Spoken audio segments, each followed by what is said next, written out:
আল্লাহর পয়গম্বর মুসা আলাইহিস সালাম একদিন রাস্তা দিয়ে হেঁটে যাচ্ছেন, হঠাৎ করে রাস্তার মধ্যে একজন ধনী লোক দাঁড়িয়ে আছেন। ধনী লোক বলছেন, মুসা কোথায় যাচ্ছ রে মুসা? মুসা কালিমুল্লাহ বলছেন, আমি আল্লাহর সাথে কথা বলার জন্য তুর পাহাড়ে যাচ্ছি। ওই ধনী ব্যক্তি বলছেন, মুসা আল্লাহর সাথে কথা বলার জন্য যাচ্ছ, আল্লাহকে বলবে নাকি আমার এত ধন, আমি ধন সম্পদের হিসাব ঠিক মতো রাখতে পারি না, কি করলে আমার ধন কমবে? মুসা বললেন, ঠিক আছে বলবো। আবার যেতে যেতে হঠাৎ করে রাস্তার মধ্যে একজন বৃদ্ধ মহিলা দাঁড়িয়ে আছেন। ওই বৃদ্ধ মহিলা বলছেন, মুসা কোথায় যাচ্ছ রে মুসা? মুসা বলছেন, আল্লাহর সাথে কথা বলার জন্য তুর পাহাড়ে যাচ্ছি। ওই বৃদ্ধ মহিলা বলছেন, মুসা আল্লাহকে বলবে নাকি আমি এত গরিব, আমি দুবেলা দুমুঠো খেতে পারি না, আমাদের ঘর নেই, বাড়ি নেই, পোশাক নেই, বাচ্চাদের মুখে দুবেলা দুমুঠো খাবার তুলে দিতে পারি না, কি করলে আমার ধন বাড়বে?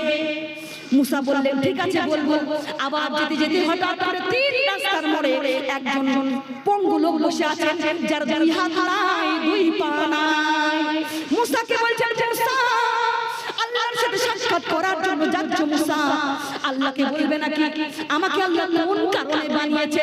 আমার দুই হাত নাই, দুই পা নাই, লোকে খাইয়ে দিলে খাই, আবার না খেয়ে থাকি, বৃষ্টি আসলে ভিজি, আবার রোদ আসলে শুকাই, আমি তো কারো কোনো কাজে লাগি না, আল্লাহ আমাকে কোন কারণে বানিয়েছে? আল্লাহ মুসা বললেন, ঠিক আছে বলবো। আল্লাহ রাব্বুল আলামিনের কাছে মুসা কালিমুল্লাহ আল্লাহর সাথে কথা বলার জন্য ওই তুর পাহাড়ে গেলেন। মুসা কালিমুল্লাহ আল্লাহর সাথে কথা বলার পর বলছে, ওগো মালিক, আপনার জন্য তিনটা লোকের তিনটা প্রশ্ন নিয়ে এসেছে। এক নম্বর ব্যক্তি আমাকে প্রশ্ন করেছে, তার অনেক ধন সম্পদের হিসাব ঠিক মতো রাখতে পারে না, কি করলে তার ধন কমবে? আল্লাহ বললেন, মুসা রে ওই ধনী ব্যক্তিকে তুমি জানিয়ে দাও, সে যেন আমার শুকরিয়া আদায় বন্ধ করে দেয়, সে যেন যাকাত দেওয়া বন্ধ করে দেয়, আমি আল্লাহ তার ধন কমিয়ে দিব। সকলে বলুন নাউযুবিল্লাহ। ও আমার প্রাণের চেয়ে প্রিয় মা বোনেরা, আর একজন বৃদ্ধ মা আমাকে বলেছে, এত গরিব, দুবেলা দুমুঠো খাবার খেতে পারে না, ঘর নেই, বাড়ি নেই, পোশাক নেই, বাচ্চাদের মুখে ঠিক মতো খাবার তুলে দিতে পারে না, কি করলে তার ধন বাড়বে? আল্লাহ বলবেন, মুসা ওই বৃদ্ধ মহিলাকে তুমি জানিয়ে দাও, সে যেন আমার বেশি বেশি শুকরিয়া আদায় করে, আর আমি যা দিয়েছি তার যেন রাজি খুশি থাকে, তাহলে আমি আমার আল্লাহ আমি তার ধন বাড়িয়ে দিব। বলুন সুবহানাল্লাহ। মুসা বলছেন, ওগো মালিক, আপনি তো আলিমুল গায়ব, আপনি সবকিছুই জানেন। তিন নম্বর ব্যক্তি আমাকে প্রশ্ন করেছে, যার দুই হাত নাই, দুই পা নাই, লোকে খাইয়ে দিলে খায়, আবার না খেয়ে থাকে, বৃষ্টি আসলে ভেজে, আবার রোদ আসলে শুকায়, আল্লাহ সে তো কারো কোনো উপকারে আসে না, আপনি তাকে কোন কারণে বানিয়েছেন? আল্লাহ বললেন, মুসা রে তাকে আমি বানিয়েছি জাহান্নামের একটা ছিদ্র আছে, ওই ছিদ্রটাকে বন্ধ করার জন্য। বলুন আল্লাহু আকবার। ও আমার প্রাণের চেয়ে প্রিয় মা বোনেরা, শুনে যান, রাতের বেলা মুসা ছিলেন কালিমুল্লাহ, আল্লাহর সাথে কথা বলতে পারতেন। আল্লাহকে একদিন বলছেন, ওগো মালিক, আপনি তো প্রত্যেকটা বান্দা বান্দীদেরকে নিজ হাতে তৈরি করেছেন, সেই বান্দা বান্দীদেরকে আপনি নিজ হাতে ওই জাহান্নামের আগুনে জ্বালিয়ে দেন, আপনার কি দয়া লাগে না? আপনার কি মায়া লাগে না? আমার আল্লাহ বললেন, এই প্রশ্নের উত্তর তোমাকে আমি দিব, তার আগে তুমি একটা জমি চাষ করো, ধান আবাদ করো। মুসা কালিমুল্লাহ আল্লাহর হুকুমে একটা জমি চাষ করলেন, ধান বুনতে শুরু করে দিলেন। ও আমার কলিজার টুকরো মা বোনেরা, ধান চাষ করতে গেলে কি কি লাগে না আপনারা কম বেশি সবাই জানেন, কথা বলেন ঠিক কিনা? মুসা কালিমুল্লাহ প্রথমে বীজ তৈরি করলেন, তারপর ধানের জমি চাষ করলেন, কষ্ট করে তিনি বৃষ্টিতে ভিজে তিনি সমস্ত কিছু নিজ হাতে তিনি ধানের জমি চাষ করলেন। আবার ওই বীজগুলো তুলে ওই ধানের জমিতে তিনি লাগিয়ে দিলেন, সুন্দর করে বড় হচ্ছে ধান। ধান যখন বড় হয়ে গেল, ধান যখন পেকে গেল, ধানগুলোকে তিনি নিজ হাতে কাটলেন, বাড়িতে নিয়ে আসলেন। বাড়িতে নিয়ে আসার পর তিনি ধানগুলোকে মারলেন, মারার পর ধানগুলোকে তিনি তার বাড়িতে নিয়ে আসলেন। আর ধানের সাথে যে পাতাগুলো ছিল, সেই পাতাগুলো তিনি একত্র করে আগুন দিয়ে জ্বালিয়ে দিলেন। বলুন আল্লাহু আকবার। মুসা কালিমুল্লাহকে আমার আল্লাহ বললেন, মুসা তোমাকে বলেছিলাম ধান চাষ করার জন্য, ধান চাষ করেছো নাকি?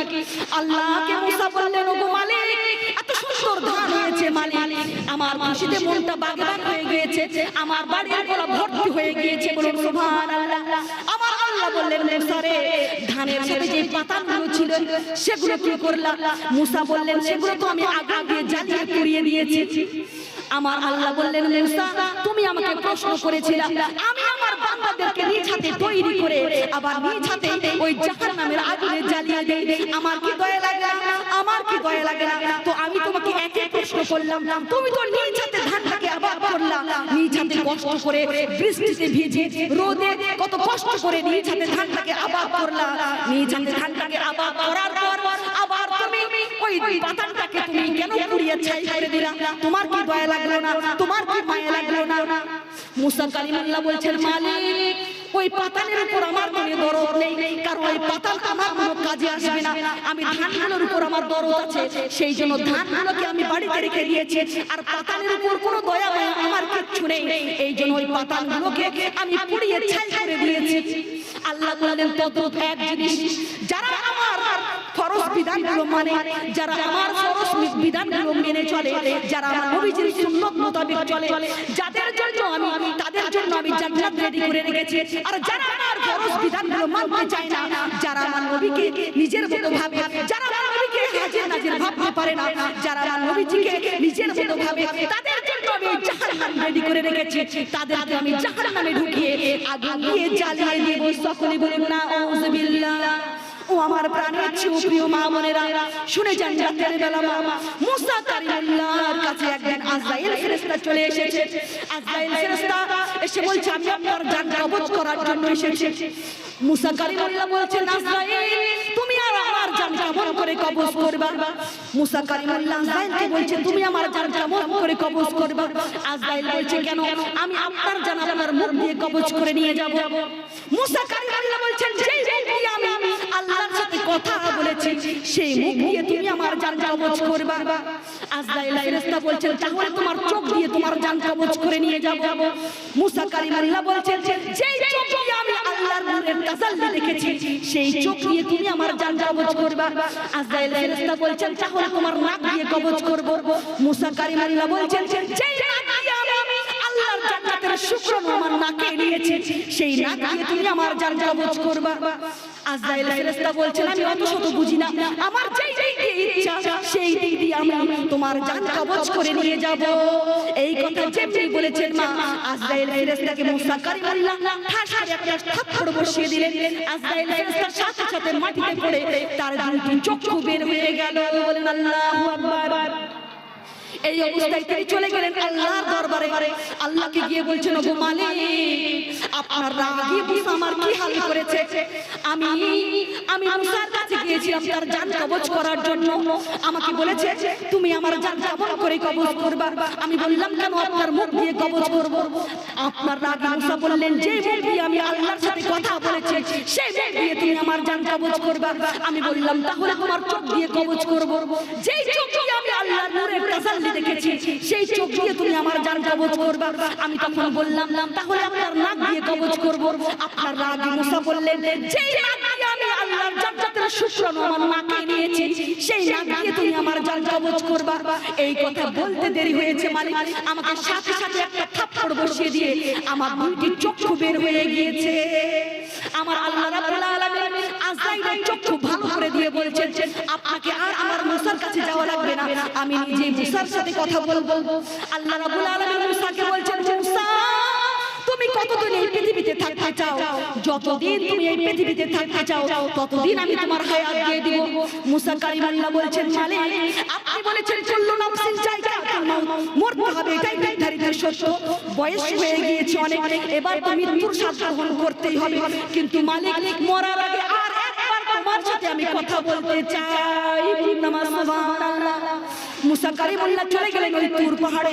তুর পাহাড়ে যাওয়ার পর মুসা কালিমুল্লাহ আল্লাহকে বলছেন ওগো আল্লাহ আমি যখন দুনিয়াতে থাকবো না আমার মুহাম্মদ যেন না খেয়ে অনাহারে যেন মৃত্যুবরণ না করে।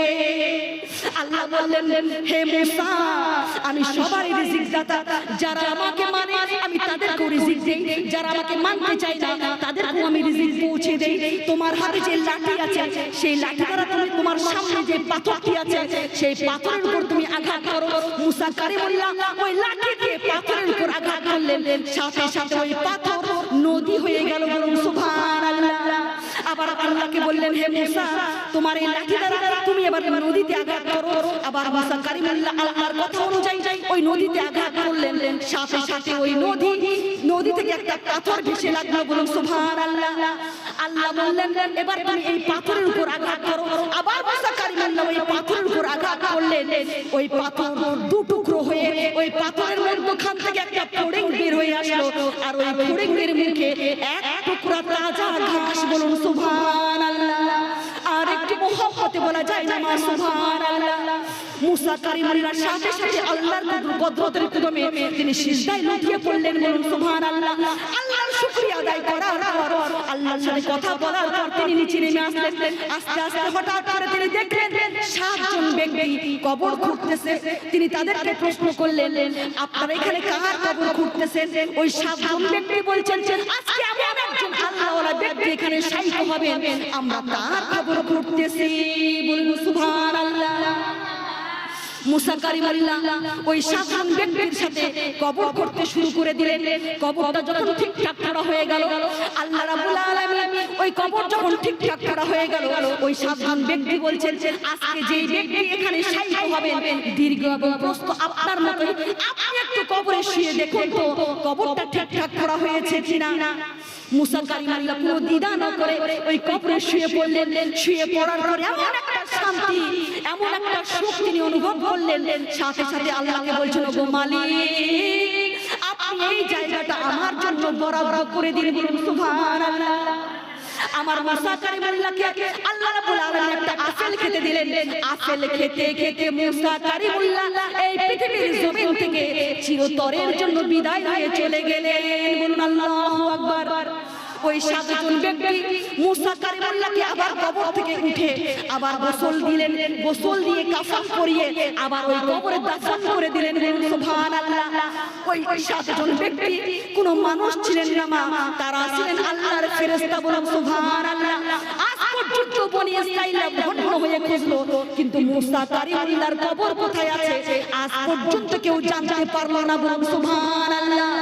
ও আমার প্রাণের চেয়েও প্রিয় মা বোনেরা, আল্লাহ রাব্বুল আলামিন মুসাকে প্রশ্ন করলেন, মুসা, তোমার কাছে তোমার মৃত্যুটা কেমন মনে হয়েছিল? তোমার কাছে তোমার মৃত্যুটা কেমন মনে হয়েছিল?